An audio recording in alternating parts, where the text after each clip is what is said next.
kuri Cecile Show TV. Wowe ugeze kuri Cecile Show TV bwa mbere, turakwakiriye wiyumvemo ikaze, nawe duhorane umunsi ku munsi, ndagushimiye cyane kuko aho tugeze ubifitemo uruhare. Mwabibonye rero tuje mu gikoni, nifuje ko twakora isambusa zitandukanye, tuziteke mu buryo butandukanye, tuzifunge mu buryo butandukanye. Aha rero nifuje ko dukora isambusa, hano nifuje kwereka umuntu wifuza gukora bizinesi y'isambusa uburyo yabikora kandi akunguka adahombye. Aha turakora isambusa z'amoko abiri, turakora iz'inyama ndetse dukore n'iz'inkoko. Nk'uko rero muri kubireba izi nyama ntetse ni ibiro 2 ndetse n'inusu, ndetse turateka n'inyama z'inkoko nazo turateka ibiro 2. Amini ikiro n'inusu.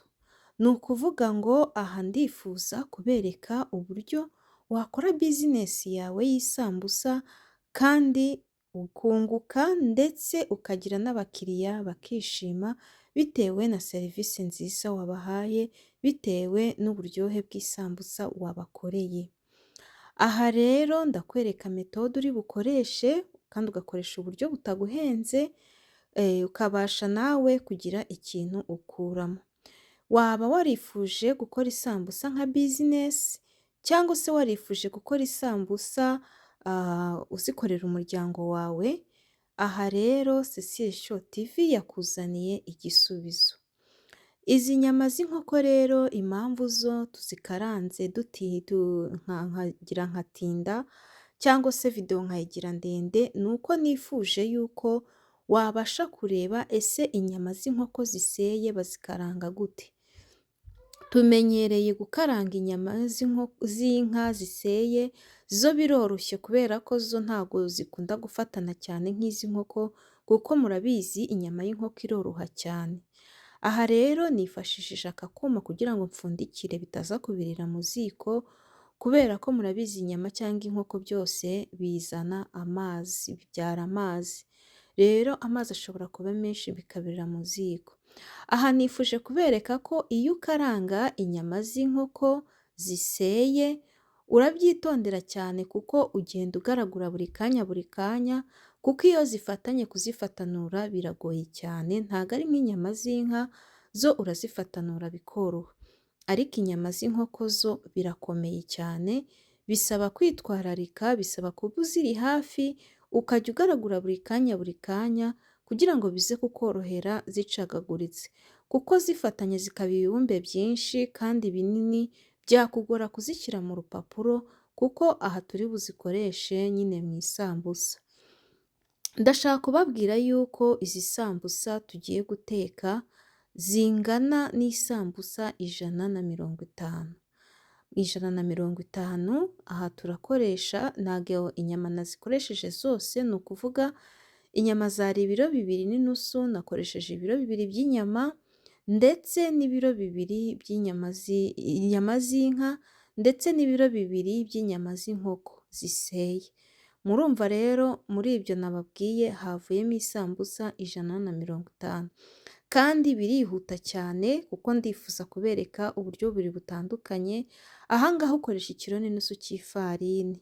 Mu busanzwe inusu y'ifarini wayikoze neza impapuro zitangiritse ari nyinshi wakuramo isambusa 25. Murumva rero mu inusu. Murumva rero ko isambusa ziratubuka cyane kandi icyiza cyazo ntago zinywa amavuta ngo ube wakoresha amavuta menshi. Oya, iyo wazifunze neza imyenge yose ukayifunga neza nta kibazo zigira, isambusa nta mavuta yinjiramo kandi ziba zumutse zimeze neza. N'izi rero zirumutse kandi zimeze neza, niyo mpamvu nifuje ko abakunzi banjye mwese mwamenya uko wakwikorera isambusa ukayikora nka bizinesi cyangwa se ukazikora nk'izo mukoresha mu rugo.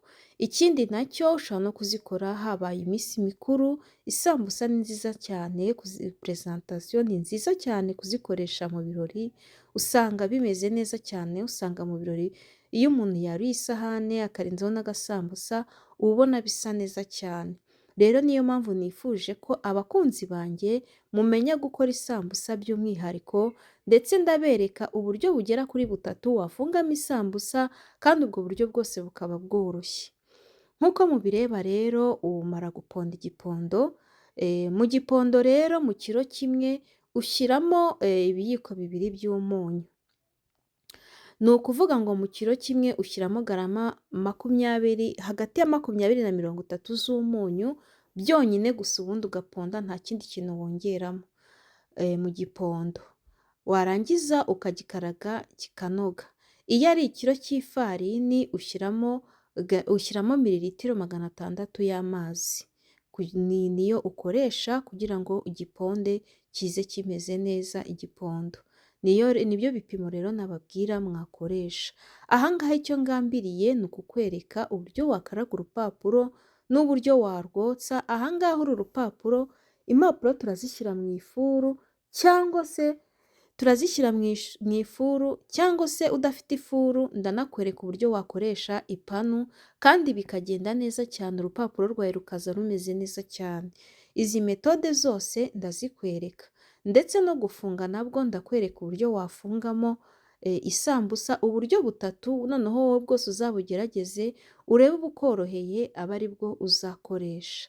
Aha rero icyo mbasaba nta kindi ni ugukurikira mukareba uko nagiye mbikurikiranya kose, nawe akaba ariko uzabigenza.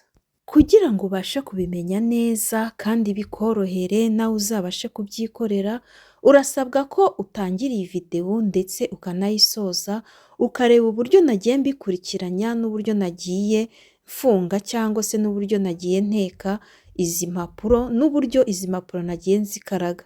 Ntihagire akantu na kamwe kari bugucike, kubera ko nubibusanya sinzi ko uri bubashe kubibona neza. Nuramuka ubikurikiye neza ukabyigana akantu ku kandi, nta kintu nongeyemo nta n'icyo nagabanyijeho, uko mubireba ni nk'uko nakabikoze live, nta kintu n'iki na kimwe nigeze nongeramo. Nukurikiza ubu buryo bwose uko rero nanjye nabikoze cyangwa se uko nguko ndi kubikora, ndakubwiza ukuri nawe uzakora isambusa ntago zizongera kujya zikunanira.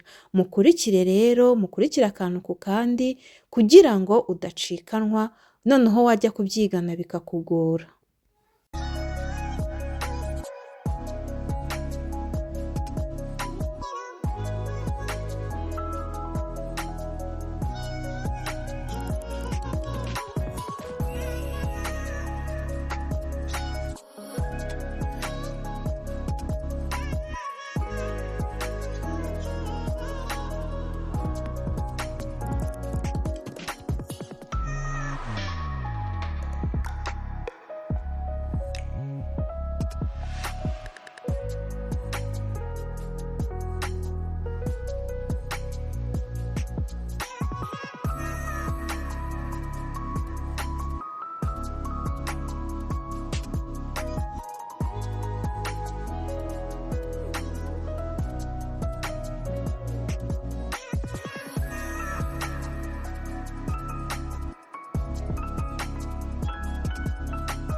Nk'uko mubibona rero ngiye kubereka ubundi buryo bwa kabiri bw'ipanu.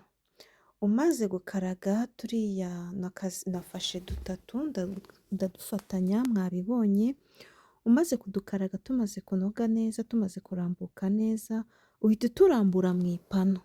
Urambura mu ipanu neza ukamakinga shuwa ko hose nta na hamwe hihinnye, ukaharamburiramo ubundi ugateka ukajya uhindura. Murabona rero uruhande rwo hasi ubu rwamaze gushya, ngiye guhindura noneho nkuremo urwahiye.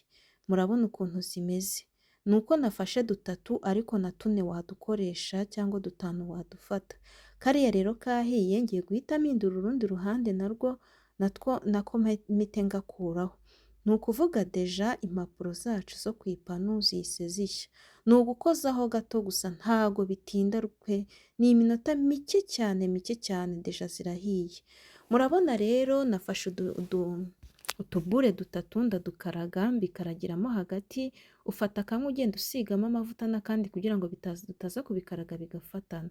Warangiza ukadutandukanya, wamara kudutandukanya ugakata ni ukuvuga uringanije.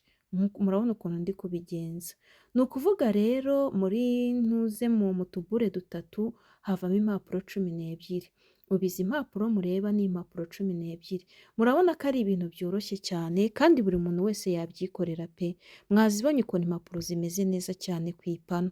Ni ukuvuga ngo udafite ifuru ntabwo ugomba kugira impungenge, kubera ko n'ipanu nayo ibikora neza, kandi murabona ko ari urupapuro runini ndetse rubyibushye rumeze neza. Icyo ukora ukata tuno two ku mpande kugira ngo bitaza kukugora mu kuzifunga, kandi n'impapuro zibe zimeze neza. Tuno two ku mpande natwo ntabwo tujugunya, natwo muraza kureba uburyo ndi butugenze, natwo uraduteka kuko hari abantu benshi badukunda. Rero mukomeze mukurikire video, ndabona n'izo mu ifuru nazo zihiye. Nazo mu ifuru nazo ugenda ubeyuraho urupapuro rumwe ku rundi ukazifatanura, warangiza ukabikora nka kuriya dukoze zino zo ku ipanu. Mwabibonye, muri kubibona ukuntu ndi kubigenza. Ugenda ubeyura rumwe ku rundi, zirashyushye cyane, uritonda kuko biba bishyushye nibwo biba bikiva mu ifuru. Kandi mu ifuru ucana muri dogere 150, ukarindira iminota 15 gusa, impapuro zawe ziba zibonetse. Murumva ko uburyo bwo mu ifuru burihuta cyane, ndetse no ku ipanu nabyo birihuta. Ku ipanu ho rero iyo urimo kuzikaranga cyangwa se urimo kuzotsa, zo iminota 3 yonyine ziba zihiye. Gusa iyo wakaraze nyinshi, iyo ari ku ipanu ngenda nkaraga dutatu nibwo binyorohera. Kubera ko iyo nkaraze nyinshi birangora, ariko ku muntu wabasha kubikora akazi karagira rimwe icyarimwe nabwo nta kibazo birakora. Gusa njyewe dutatu dutatu nibwo mbona ko dushya vuba vuba bikaba birabaye. Nawe rero wabikora. Aha rero murabona izo mu ifuru nyine zihiye vuba kandi zihiriye icyarimwe ntabwo ari ugukaraga kamwe kamwe kamwe kamwe kandi mu minota 15. Gusa nyine udafite ifuru nyine n'ipanu wabikora. Aha ngaha ndimo ndereka umuntu wifuza kuzakora bizinesi y'isambusa cyangwa se wifuje kenshi kuba yateka isambusa ariko bikamugora cyane. Arayikunda, urayikunda ariko kubyikorera byarakunaniye. Aha rero nicyo gisubizo naje nzanye, nzi neza ko hano buri muntu wese ari bubashe kuzikora pe! Arabasha kuzikora ndabihamya kandi ikindi muzanyandikire muri komenti mume feedback mumbwire uko mwabibonye, mumbwire nimba mwabishoboye se, mumbwire aho byakunaniriye nkubwire uburyo wabikosora bikagenda neza. Kandi ndakwibutsa ko utazikora umunsi umwe ngo uhite ubimenya, akenshi gukora umunsi umwe biragorana, bisaba uyu munsi nubyica ejo uzasubiremo ntutinye cyangwa se ngo urambirwe, hoya. Iyo umuntu ari kwiga umunsi wa mbere biranga ariko umunsi ukurikiyeho ugasanga bikoze neza cyane. Nanjye kugira ngo menye gukora isambusa nabikoze inshuro 3 byanga, ku nshuro ya 4 mbona birakunze kandi nabwo biramvuna cyane, ariko ubu ngubu nsigaye nzi kuzikora byihuse sintinde, ariko mbere wasangaga gukora isambusa 20 byaramfataga hafi umunsi wose. Rero nk'uko nabivuze n'izo mu ifuru nazo ugenda ukatamo tuno ko two ku ruhande kugira ngo bize koroha kuza kuzifunga, niyo mpamvu ntukatamo. Aha havuyemo nyinshi cyane zo nta nubwo nakwirirwa mbara.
Inyama z'inkoko rero ndangije kuzishyiramo ibirungo, mwabibonye ni amapuwaro.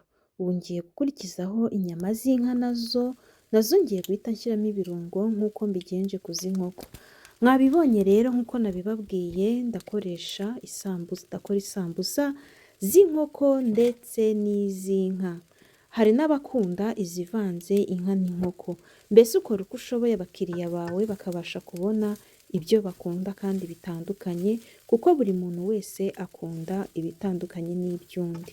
Niyo mpamvu rero nifuje kubereka uburyo wakora isambusa mu buryo butandukanye, kandi izi nyama muri kureba ntabwo nigeze nshyiramo amavuta menshi, ni utuvuta dukeya. Wirinda gukoresha inyama zifite ibinure byinshi kuko bituma isambusa ijenga ntiyumuke. Rero muri tumerike nicyo kirungo nkunda gushyiramo cyane. Ibindi birungo nshyiramo ni ibirungo biri fureshi, ari byo puwaro, cyane cyane agapuwaro n'agatungurusumu bihumuza neza isambusa, ntuzabibure. Inyama z'inka nazo rero nk'uko nabibabwiye ushyiramo kari ndetse na tumerike, kugira ngo zihindure n'akabara, bise neza, binahumure, bigire n'akandi kagu kiyongeramo. Niyo mpamvu nabigenje kuriya, niyo mpamvu nashyizemo ibyo birungo bibiri byonyine, nta bindi birungo nakoresheje by'ifu nk'uko musanzwe mubimenyereye ko nkoresha ibirungo byinshi. Ibindi ni tungurusumu ndetse na puwaro. Puwaro wakoresha tumwe twa salade, wanakoresha na puwaro zimwe nini, nta kibazo. Izo ushaka cyangwa zikoroheye nizo ukoresha, gusa wirinda gushyiramo ibintu byinshi cyane. Agatunguru k'umutuku nashyizemo ni gatoya, ni kamwe. Nifuje kugashyiramo mu nyama z'inka kugira ngo hiyongeremo akandi gahumuro n'akagu. Mwabibonye rero ko zihise zisa neza cyane, zihinduye ibara, zisa neza kubera ka gatumerike na ka kari nashyizemo, ndetse n'ibi bitunguru by'icyatsi, nyine ibi bitunguru by'ibibabi nabyo nakatiyemo. Murabona rero ko ari amabara meza cyane kandi biryoshye. Ndetse ngiye gushyiramo n'agasereri. Twa sereri rero, sereri ni koriyanda nakoresheje. Ka koriyanda nako ni keza cyane, gahumuza isambusa. Rero mu gushyira inyama z'isambusa cyangwa se ibyo ufungira mu isambusa uhitamo bitewe n'ibyo ukunda. Hari abakunda amafi, hari n'abakunda ibindi bitandukanye. Nk'uko rero muri kubibona inyama zatunganye zimeze neza. Aha tugiye gukora kore. Iyi ni kore turi gukora. Kore bisaba ukoreshe ifarini, ariko ukore uko ushoboye bikomere cyane, nyine bibe bifashe cyane kugira ngo bize kutworohera mu kuyikoresha mu gufunga isambusa. Rero ushyiramo utuzi dukeya, wowe ubwawe ukabyumva. Murabibona ko bikomeye cyane. Ni igikoma gifashe cyane, niko nabyita. Nicyo tugiye gukoresha twifashisha mu gufunga isambusa. Mukurikire rero, mwe nimurambirwe, mukore uko mushoboye, video muyirangize kugira ngo hatagira ikintu na kimwe kigucika. Mpereye kuri metode ya mbere mu gufunga urupapuro cyangwa se isambusa. Fata urupapuro rwawe usige kore ku ruhande rumwe. Fata rwa ruhande rutasizweho urugeze hagati na hagati, ufate rwa rundi wasizeho urworoseho, nurangiza umekinge shuwa ko hasi nta mwenge uriho, ushyiremo inyama. Ahangaha rero mpereye ku z'inkoko. Mu gushyiramo inyama ugenda utsindagira kugira ngo ya sambusa ize kubyibuha. Mbibutse ko mu gushyiramo inyama ugenda utsindagira bitewe n'uko uri kubyumva, ukagenda ushyiramo inyama ugatsindagira kugira ngo isambusa yacu ibyibuhe. Mubyibuke neza. Murabibona ko isa neza, nayifunze, ibyibushye, imeze neza. Iyi sambusa umva, tubiri twonyine urenzaho icyayi basi bikaba birabaye, ukaba urahaze, kuko urupapuro rurabyibushye ndetse n'isambusa n'inyama twashyizemo nazo ubwazo zirabyibushye. Rero nta kabuza abakiriya wababona rwose ukoresheje buno buryo.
amukubise iki se?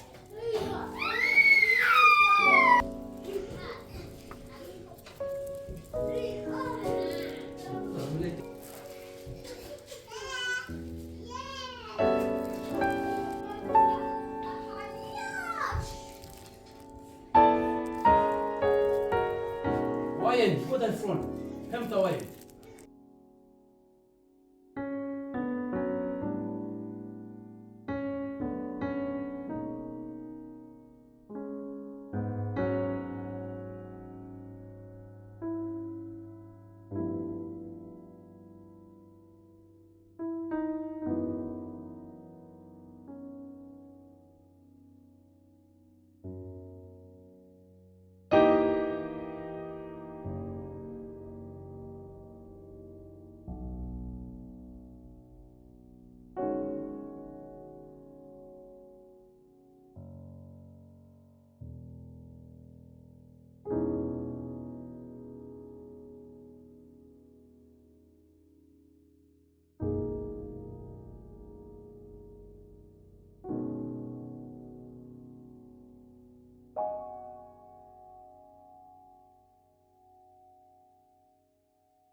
Aha nifuje kubereka igihe uri gufunga isambusa hakagira imanyukaho cyangwa ipfumukaho, ntabwo wahita cyangwa ngo uyishyiriremo aho, ahubwo usigaho kore, warangiza ugafata agapapuro ku ruhande cyangwa akasigaye ku ruhande ukomekaho. Aho ngaho uba uyihomye, ntabwo amavuta aba ari bwinjiremo kandi isambusa iba iri bushye neza. Ntabwo rero ari ngombwa ko ujugunya urupapuro, ahubwo ukomerezaho ntabwo uruta. Nibyo nifuje kubereka aha ngaha, murabona ukuntu ndi kubigenza. Nometseho akandi hahandi yamanyutse kandi ntabwo nyijugunye. N'aha yapfumutse naho ufata kore ugahomamo kugira ngo amavuta ataza kwinjiramo ubundi ugafunga. Murabona ko ari ibintu byoroshye cyane. Mbese wowe urayikontorora igihe ugiye guteka, ukajya ureba ko nta hantu hapfumutse cyangwa se hatameze neza mbere yo kuyishyira mu mavuta. Mukomeze mukurikire.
wahakorera urupapuro kandi rukagenda neza cyane. Muri kubibona, izi nazo ni izo ku ipanu. Aha murabona ruriya rwacitse nta kibazo kandi sindi burujugunye, nk'uko nabibabwiye uraruhoma ntabwo urujugunya iyo rutangiritse cyane. Aha nifuje ko mbereka ubundi buryo bwa kabiri bwo gufungamo urupapuro. Aha ngaha impapuro ziratubuka cyane, gusa ubu buryo ntabwo isambusa ziba ari nini cyane nka buriya buryo turangije. Aha ni metode nshaka kubereka uburyo wafungamo urupapuro, uburyo wafungamo isambusa mu bundi buryo bwa kabiri. N'aha naho ndifuza ko ukurikira akantu ku kandi uko ndi bubigenze ntibigucike, kugira ngo wowe uzitoranyirize. Nimba ari buriya buryo bwa mbere uhitemo, nimba ari uburyo bwa kabiri nabwo uhitemo. Aha murazibona ukuntu impapuro zavuyemo zimeze, ni uburyo bw'utupapuro turambuye tugiye gukoresha. Mukurikire.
Aha nifuje kubereka ubundi buryo wakoresha bworoshye cyane ukoresheje aka gapapuro karambuye. Urahina ufata uruhande ukarworosa ku ruhande rwo hepfo umeze nk'umuntu ukoze mpande eshatu. Warangiza uruhande wamanuriyeho n'ubundi nirwo uhita ufata ukazamura ufashe hahandi ugahiniramo kugira ngo hifunge hatazamo akenge. Warangiza ugahita ushyiramo inyama mo hano. Murabibona. Mwe mukurikire murebe ukuntu bigenda. Ushobora kuba ahari wenda ubu ngubu ubu buryo ari bwo bukorohera.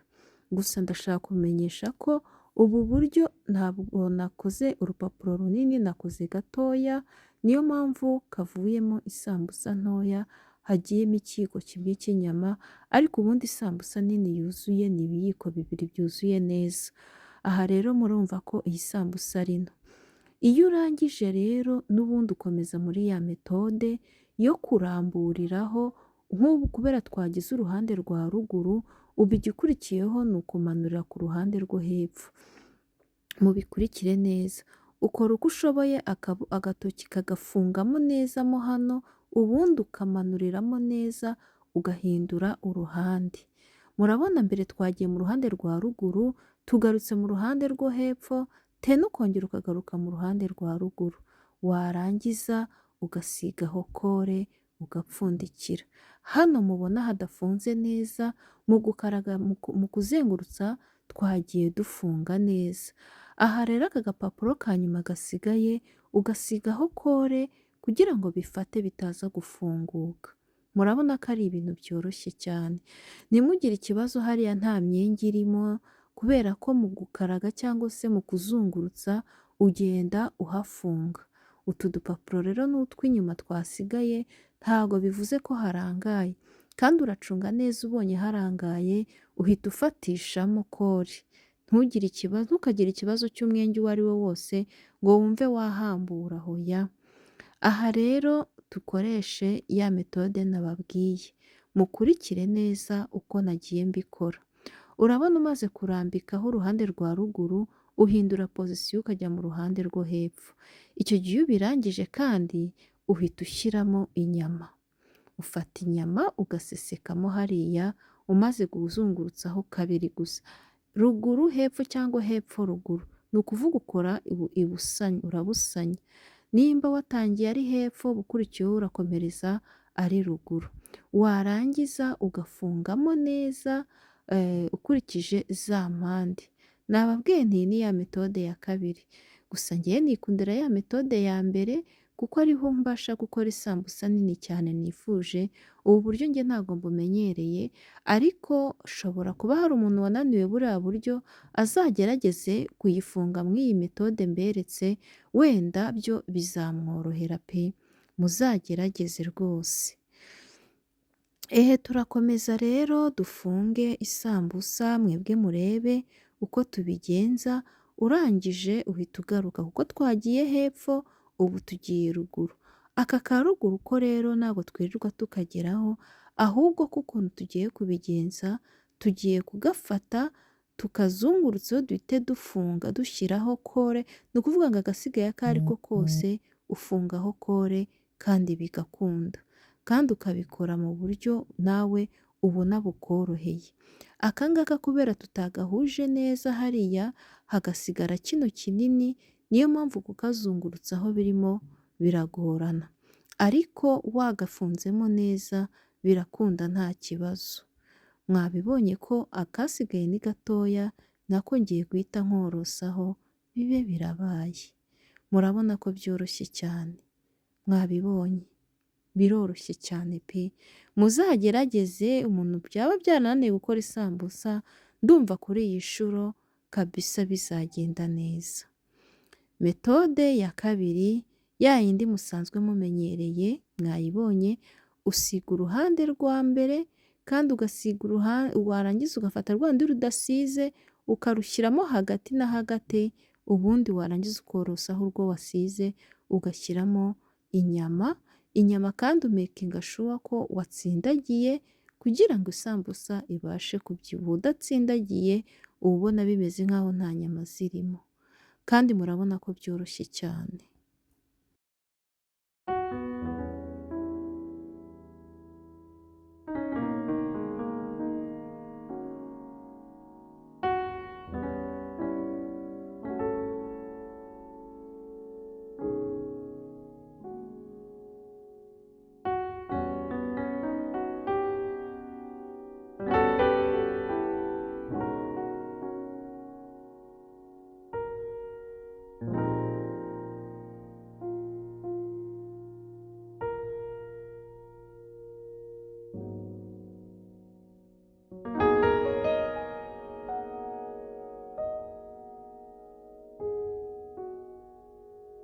Tugeze kuri metode ya gatatu ari nako tugera ku musozo. Metode ya gatatu ijya gusa na ya yindi ya kabiri ariko yo uzungurutsaho rimwe, ubwa kabiri bwonyine akaba ari bwo uhita ushyiramo inyama nabwo ukweduyemo hagati imbere kugira ngo zijyemo neza, nuko ukaba urarangije kuriya.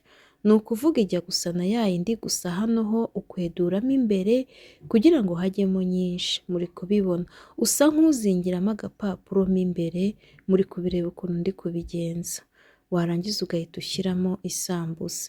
Ni ukuvuga ngo ka kandi ni ukuzungurutsaho inshuro enye ariko aka ko ni ukuzungurutsaho kabiri gusa. Murabona ko mo imbere ari hanini, ushyiramo warangiza ugahita ufunga. Mbese ijya gusa na ya yindi ya mbere, ni uko ya yindi ya mbere urupapuro rumeze nka rectangle, mwabibonye. Reka nongere ntangire. Urafata urupapuro rwawe urangize ukore rectangle, urabibona. Nurangiza ufate hahandi uhuze ku rundi ruhande rwa ruguru. Ibyo birangiye fata noneho mo imbere use nk'uhakweduraho gatoya ariko ntukwedure kinini cyane.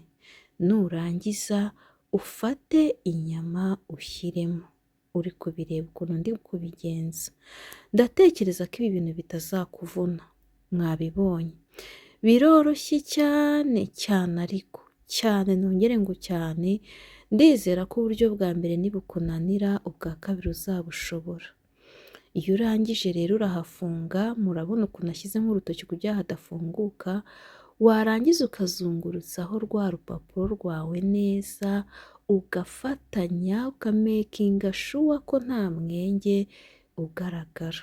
Muri kubireba ukuntu nabigenje. Nizere ko mumaje kubimenya, mugiye kujya mwikorera isambusa mu rugo. Icyo nzi cyo hano, izi metode uko ari eshatu ntabwo uzaburamo urugushobokera. Nshuti zanjye kuri Cecile Show TV ntacyo mutazahabona.